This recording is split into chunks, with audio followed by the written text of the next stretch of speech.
Okay, welcome. Today we're with Edward Langille, who is the co-editor of the Quotable Voltaire. I don't have a copy of the actual book because it's $149. It's academic publication for libraries. I've read it, however, cover to cover, and it's in our local library here, which I ordered, and I hope everyone who's watching this will order it for their library as well. It's also available on Kindle, and I don't know if you have an Audible book coming out on this or not, but it would be good, actually, with a good voice to read it. Professor Langille is a professor at the St. Francis Xavier University in Antigonish, Nova Scotia, and he specializes in Enlightenment studies, which of course includes Voltaire, and he's got lots of qualifications. I'm not going to read them all here.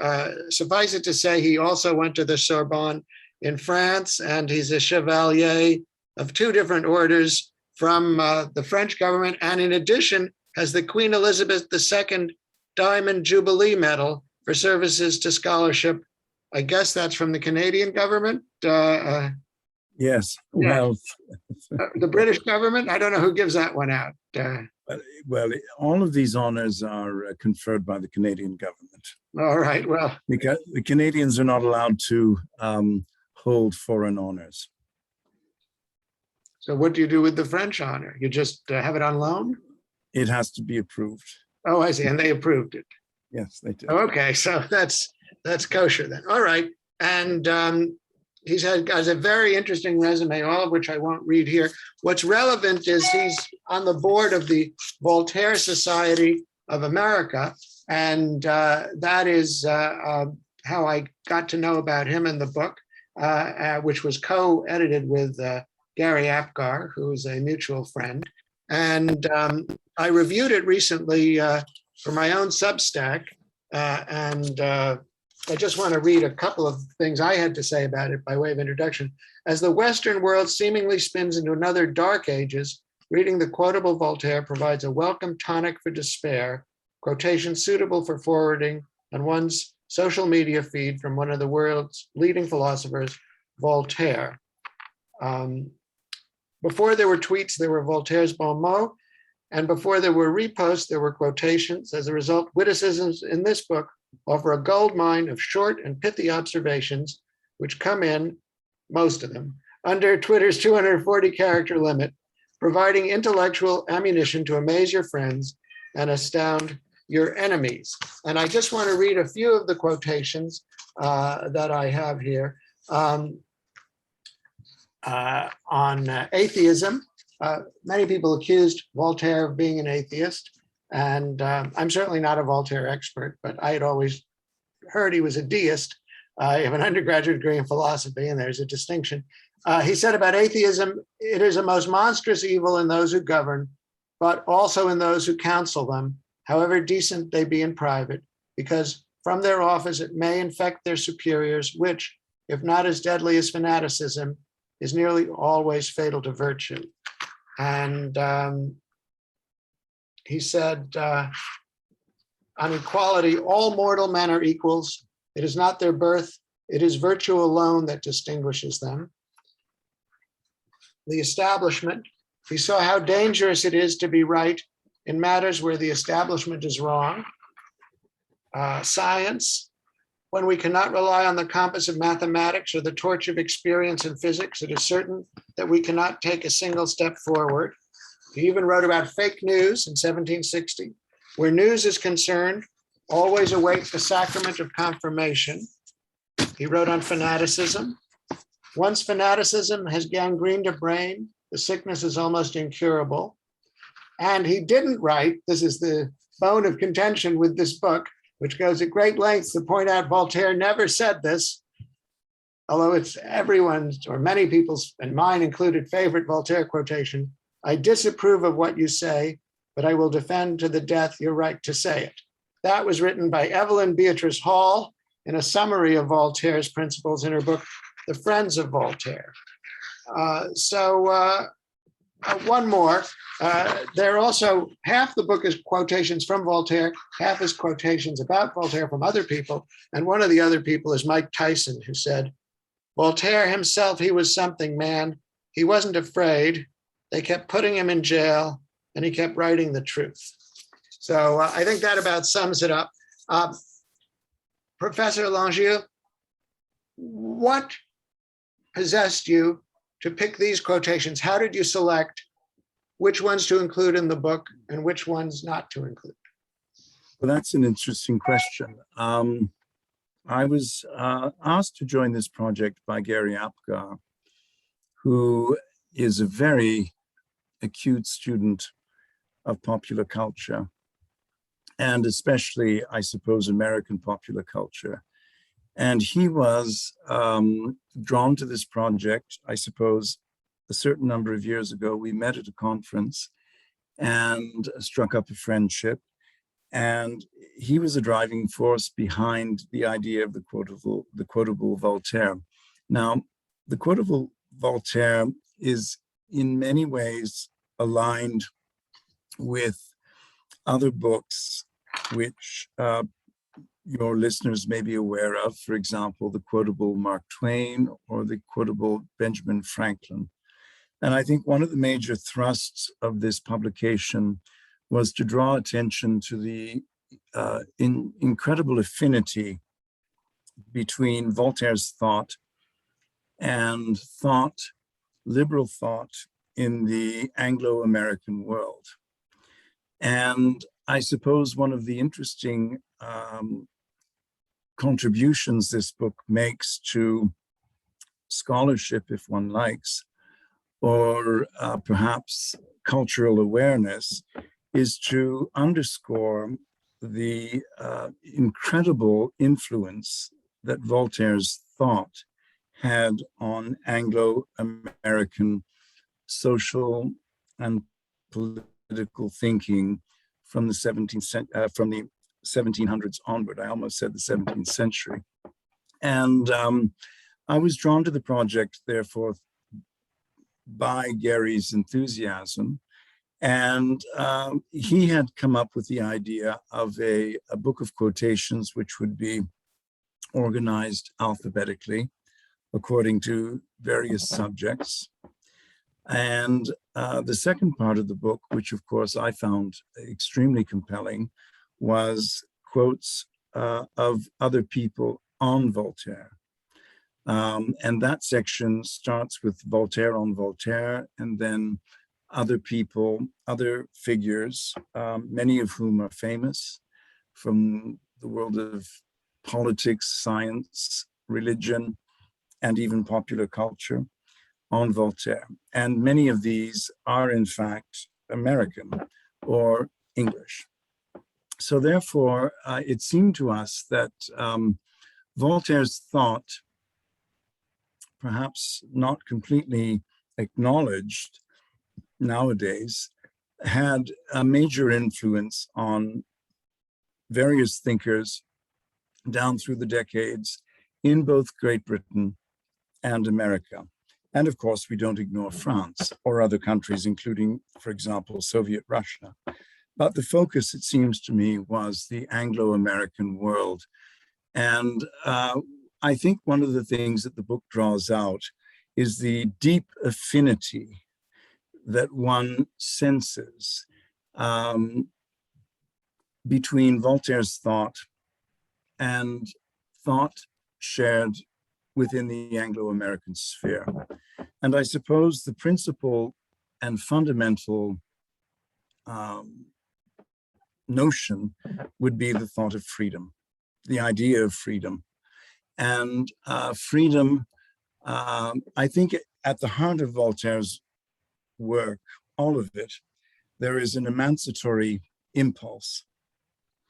And this impulse was given a special drive when Voltaire visited England in 1727 and became acquainted with such individuals as Swift, Pope, Lady Mary Wortley Montagu.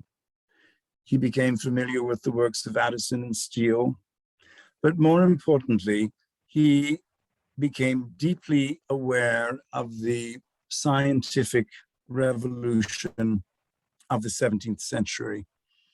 And that scientific revolution of the 17th century was heralded by such figures as Locke and, of course, Isaac Newton. And what Voltaire cottoned on to at that time was the enormous power of free thought in a free society. Now, we need to understand what he meant by a free society. And what he meant by a free society was a society which was not governed by church dogma. And it's interesting that Voltaire gravitated towards Protestant countries. And although he was not uncritical of Protestantism, and he recognized in Protestantism a certain element of fanaticism, a certain Puritanism, which he could never approve of, he was aware that when free of the constraints of the universal church, the Catholic Church, that Protestant societies evolved differently than Catholic ones. Of course, one can establish many different distinctions, but it's not for nothing that he ended his life on the borders of Switzerland, and that he gravitated towards a Protestant society on the borders of France, which remained under the Ancien Regime, of course, resolutely Roman Catholic. It's very interesting to point that out. Of course, in England, Voltaire discovered the enormous liberating and enriching power of trade. And Voltaire also admired the Dutch, and he wrote much about the Dutch. And he explained in many of his writings how trade broadened the horizons of a society, whilst at the same time enriching the society and encouraging such things as innovation in terms of scientific development and thinking. So therefore, in order to understand Voltaire, one has to come to grips with this notion that he was looking for a sort of emancipation. And the emancipation that he was seeking was an emancipation from, on the one hand, heavy-handed state control, but on the other hand, extremely heavy-handed religious control through, obviously, the universities and also the law courts. And one has to remember that in Ancien Regime France, the church was all-powerful over both of these two institutions. On the one hand, the academic, and on the other hand, the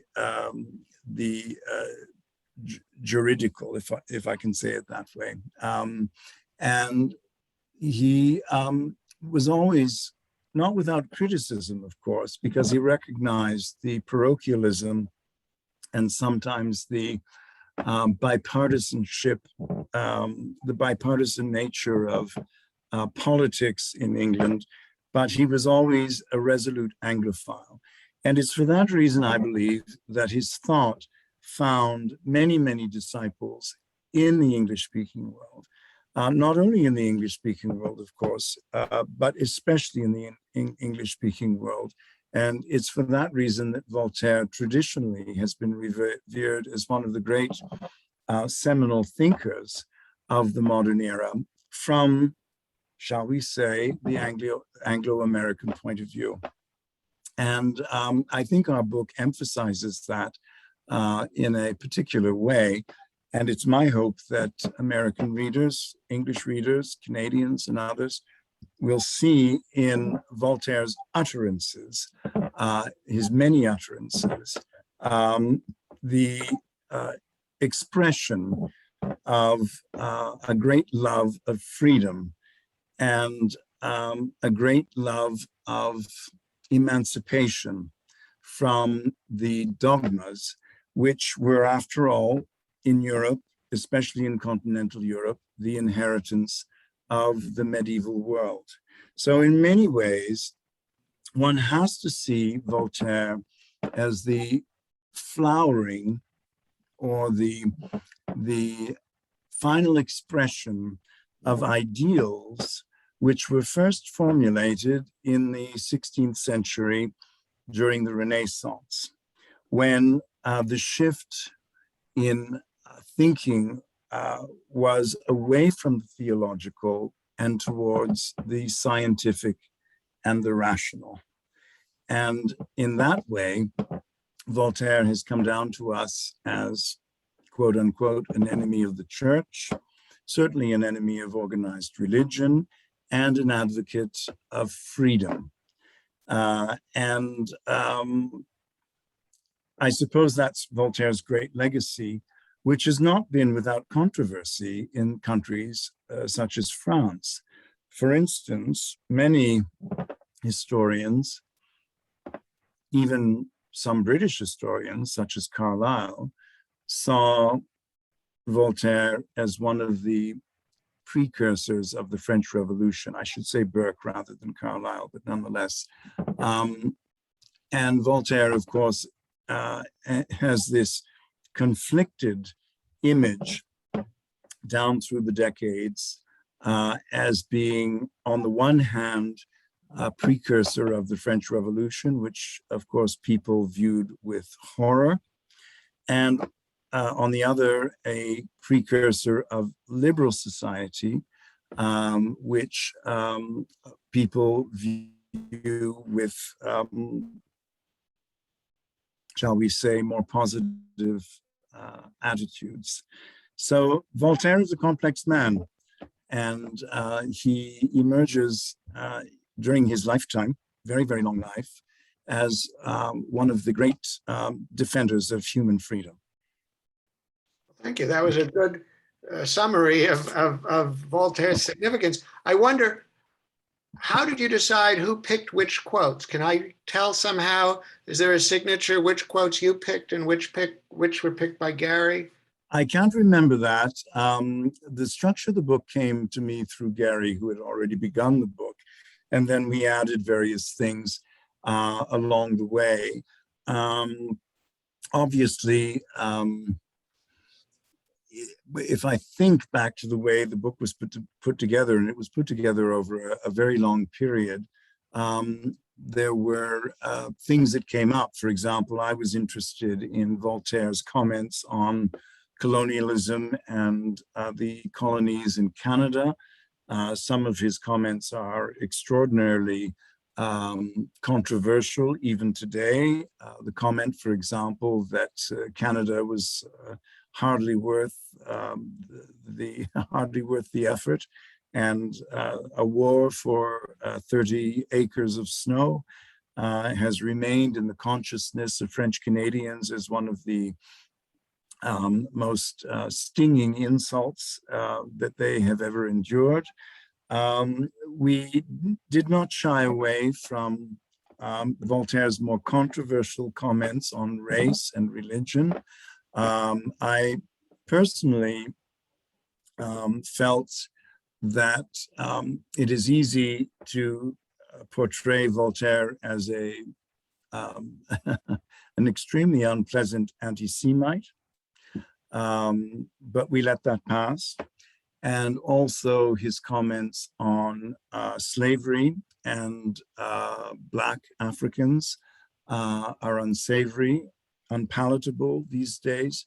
But given 18th century thought, we felt that it was more honest to include them, and they can be balanced by other statements Voltaire made on human dignity, on universalism, on the cruelty of slavery, and we try to document those as well. What one finds with many of Voltaire's statements is that he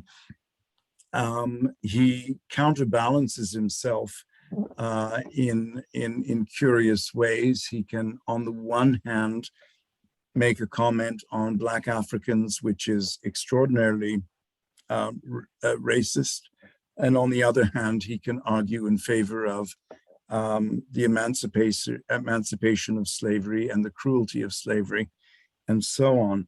The themes in Voltaire's writing, in a way, dictated the structure of the book. Naturally, one has all of the sort of headings, whether it be God, freedom, freedom of the press, women, interesting subject, because Voltaire has also been accused of being a misogynist, and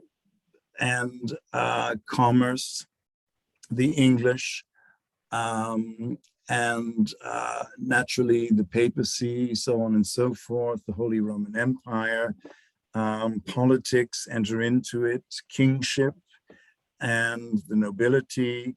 All of these subjects he wrote upon. I mean, one of the fascinating things about Voltaire is, in fact, that he wrote on an extraordinary number of subjects, and he wrote on them with precision,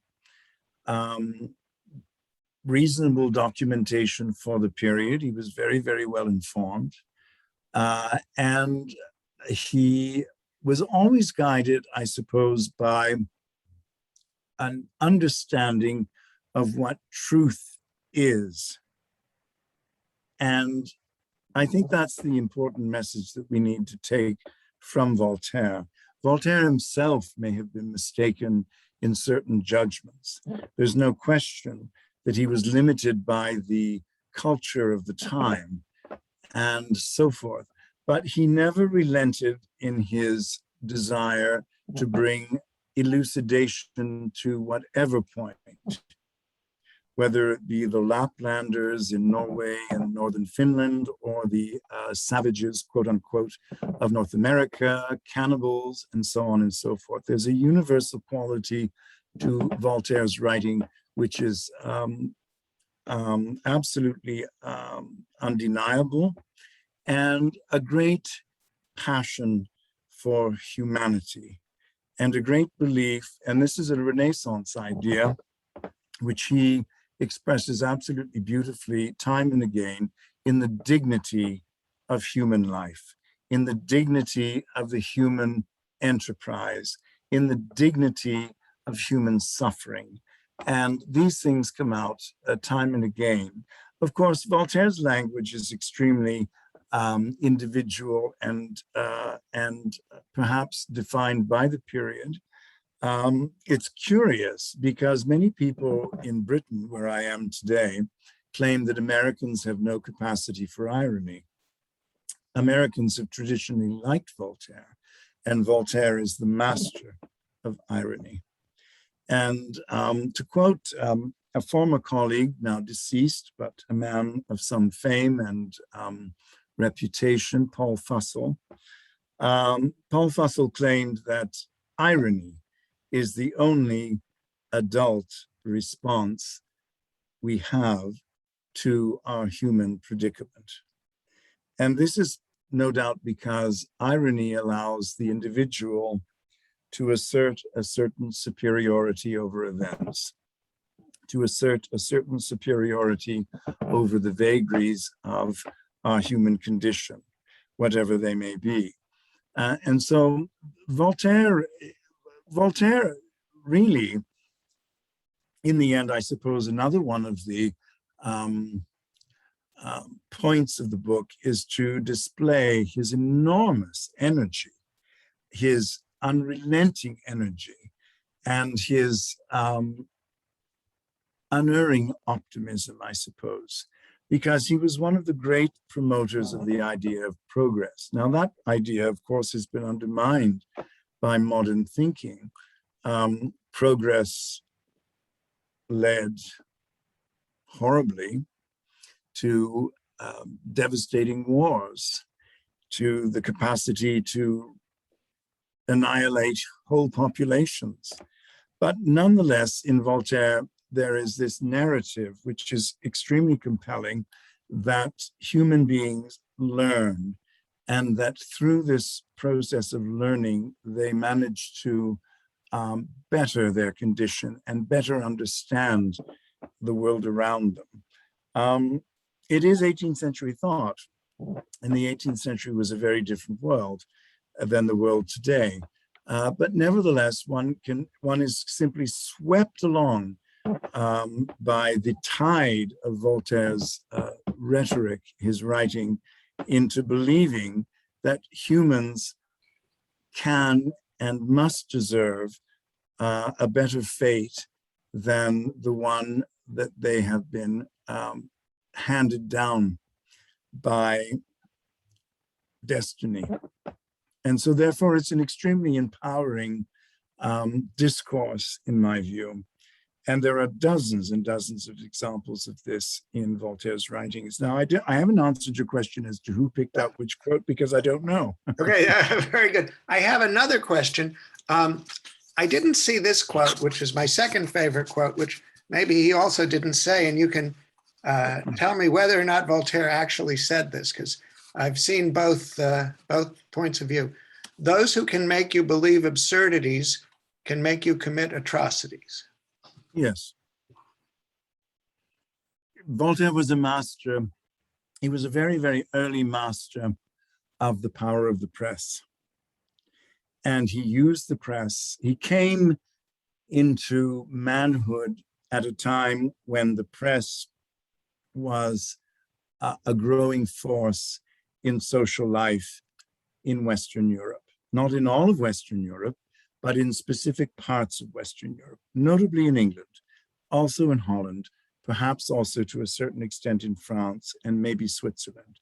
We can discount Spain, we can discount Portugal, we can discount the Papal States in Italy, but he understood very, very well the power of the press. And if one investigates the press, especially in 18th century England, one is absolutely bowled over by the extraordinary freedom of expression displayed in the contemporary British press. In fact, the only subjects which were completely off bounds in England in the 18th century were the royal family. And so the tone of much of what one reads verges on the scurrilous, the obscene. The satires are absolutely biting. It's extraordinary to witness it.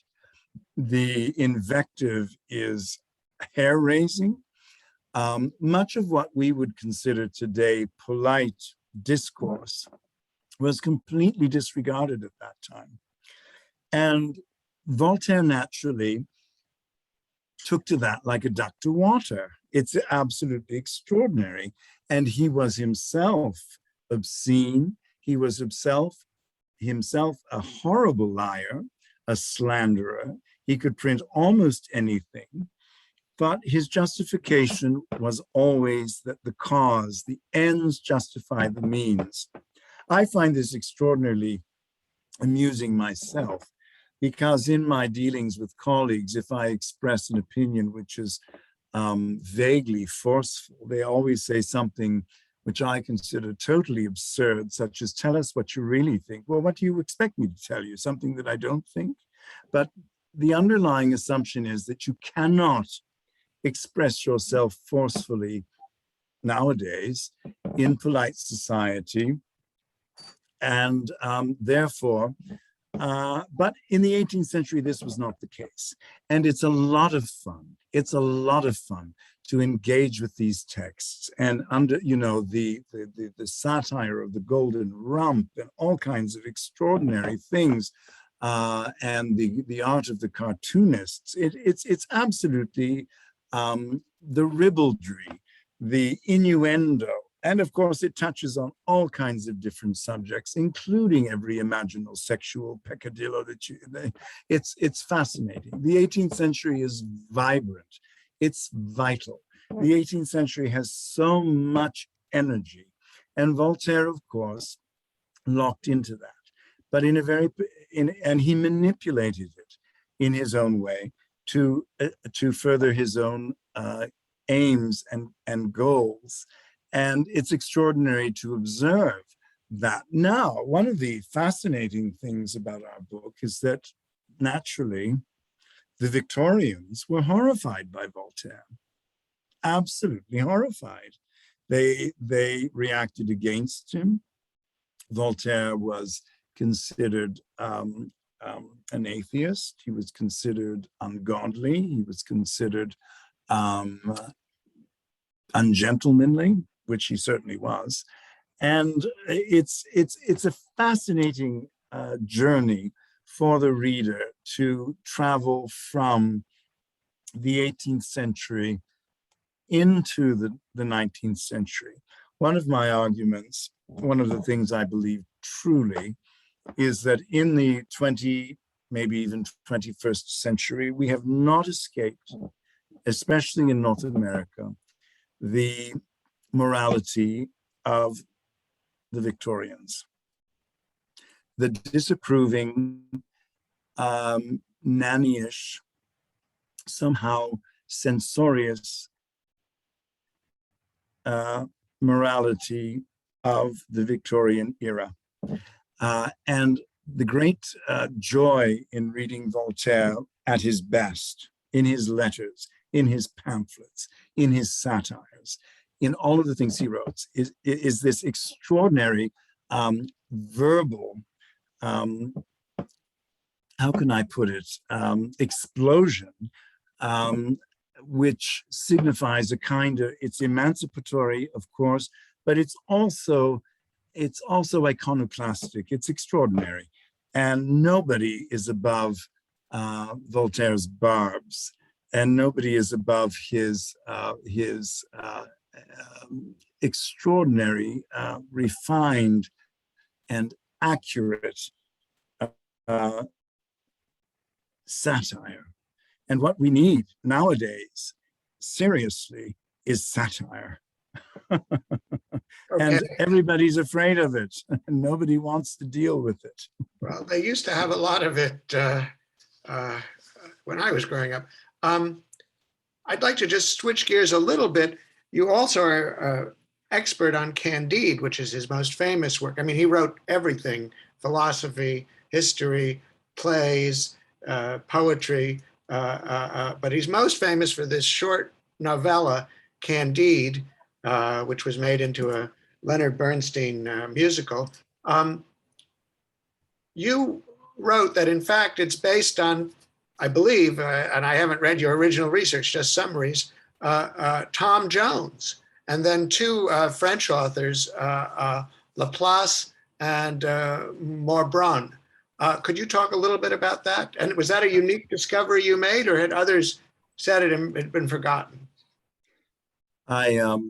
I'd be very happy to talk on this subject. It's a subject I'm very preoccupied with. Candide is unique in Voltaire's entire oeuvre. It stands out as the one work which undergraduates around the world might be considered to know. It is regularly listed among the 100 most famous works in the Western canon. It is referenced in popular culture, and it has even entered the English language, colloquially, if one likes, in both Britain and in France. And it's very ironic that this novella, scarcely 100 pages long, has eclipsed almost all of Voltaire's voluminous writings, 100 volumes, over 200 volumes in the Oxford Complete Works of Voltaire edition, which will be completed next year. Candide stands out as a singular work and one which has garnered Voltaire eternal fame. It's one of the great masterworks of French literature, unquestionably one of the two works most widely read in the entire 1,000-year canon of French literature, the other one being Saint-Exupéry's Le Petit Prince. And so therefore, scholars have spent many decades trying to understand the sources and the genesis of this singular work. We need to recall that it's the story of an orphan who is expelled into the world, who discovers evil. And the conceit, of course, is love for this German gentlewoman called Cunégonde. And the whole novel revolves around Candide's search for love, his adventures in the world, and his engagement with a philosophy which is largely derived from Leibniz. It's a parody of Leibniz.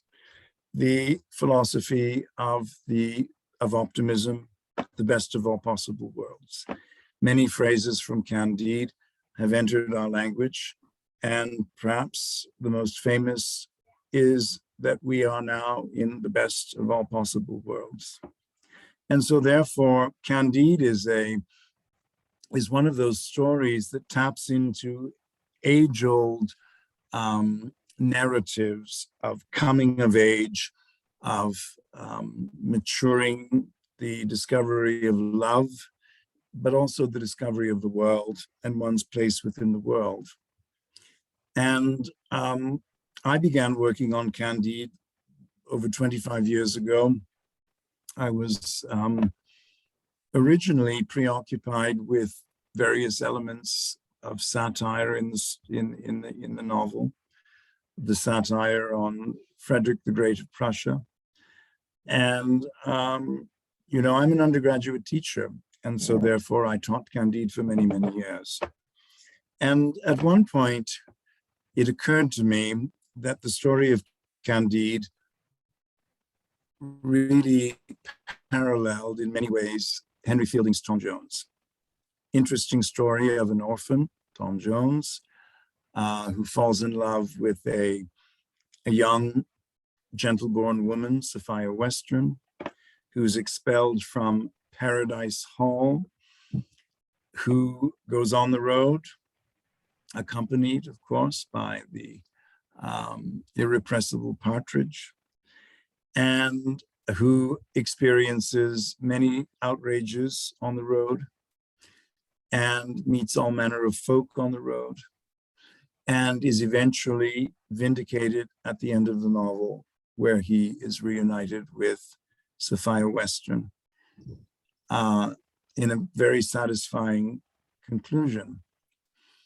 Now, this theory had been, the idea that Candide was loosely based on Tom Jones was published by an émigré, Jewish émigré, called Manfred Sandman, who taught in London and later at Berkeley, California.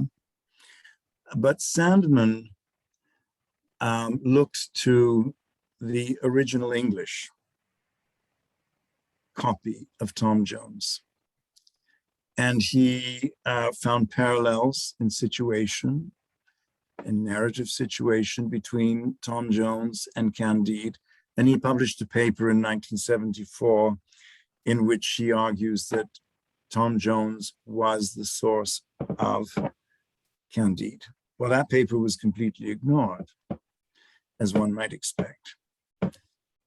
I happened on the theory independently, and in scanning the catalog of Voltaire's library, now held in the National Library of Russia, was purchased by Catherine the Great after Voltaire's death, I realized that Voltaire owned the contemporary Laplace translation of Tom Jones, published in 1750 in 4 volumes, and which was a great mid-century bestseller.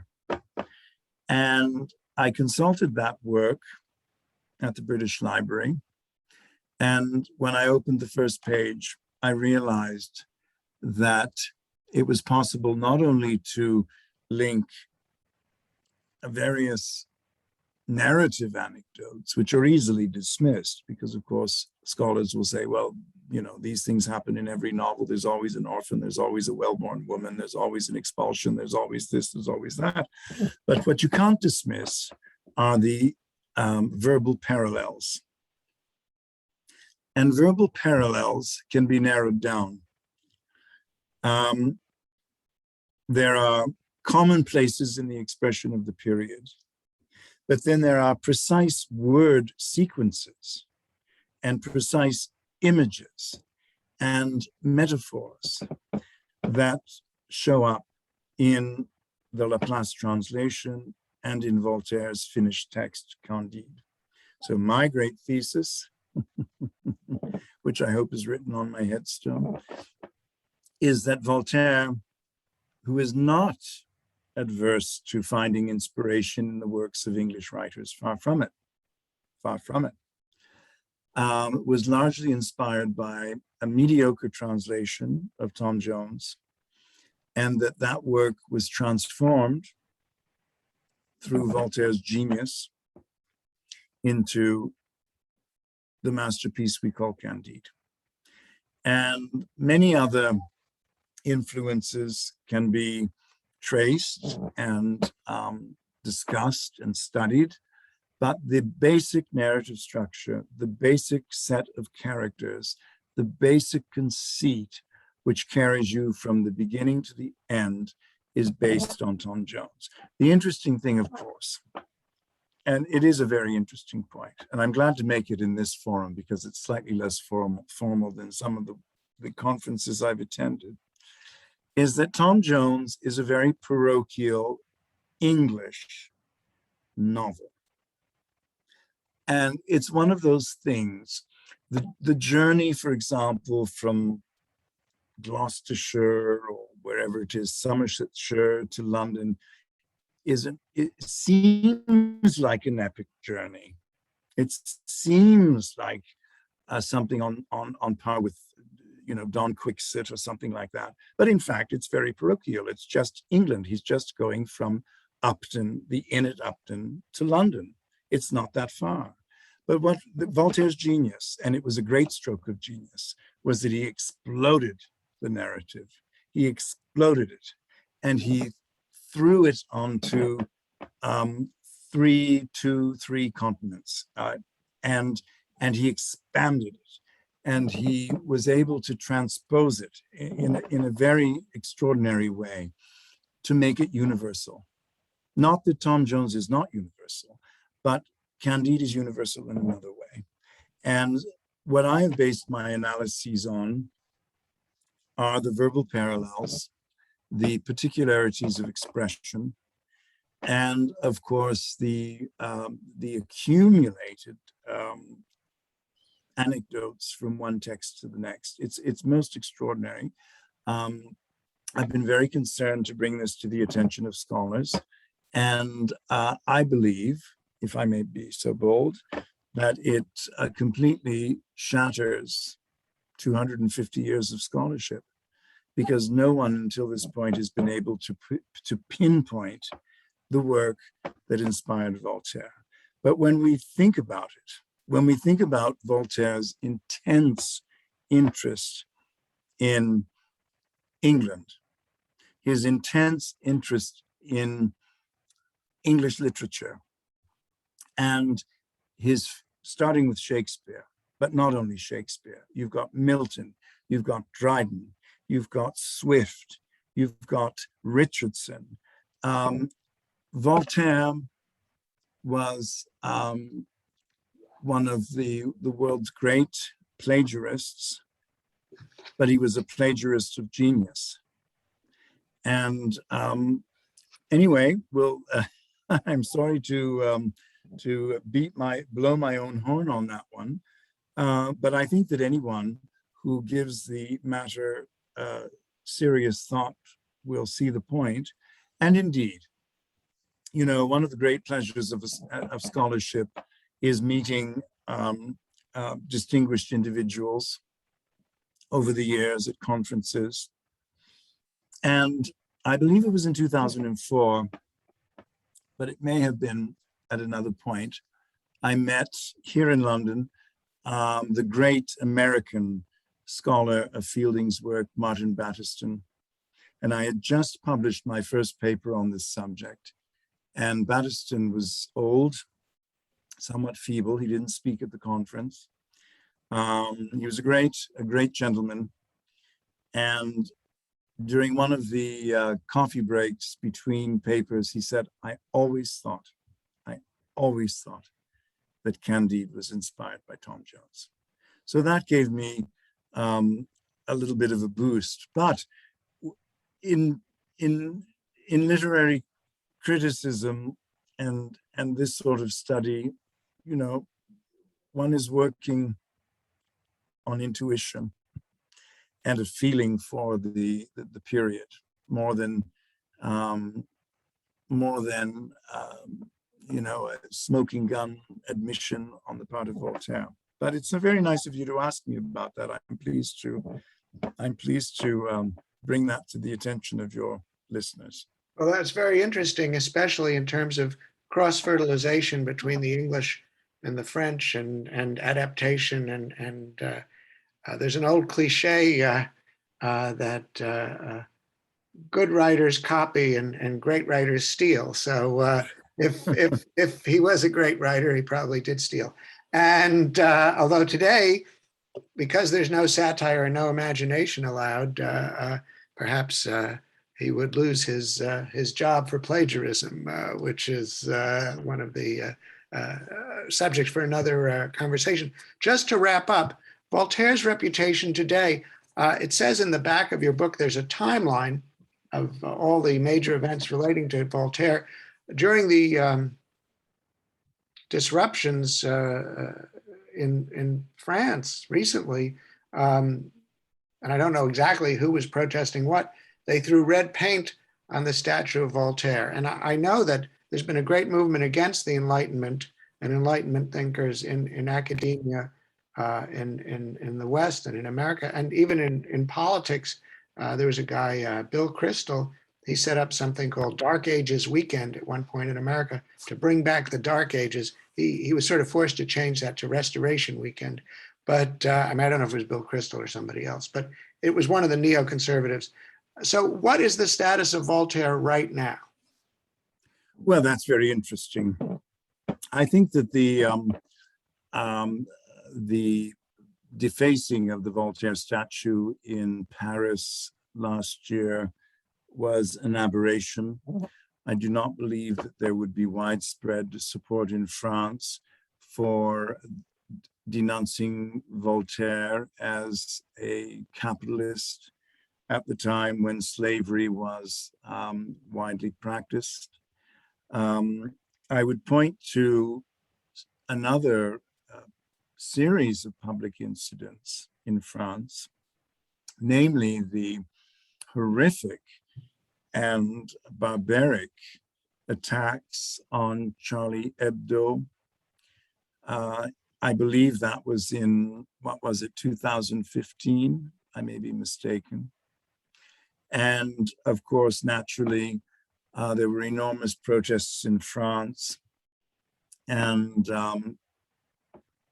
images of Voltaire surfaced on various posters and things. Je suis Charlie. And so therefore, I think that Voltaire remains a champion of tolerance. And it's an extraordinarily interesting concept, the concept of tolerance, like the concept of freedom, because both involve sacrifice, both involve suppressing one's ego, as it were, one's individual ego in the name of a collective ethos. I often say that freedom has its price, and it does, but so does tolerance.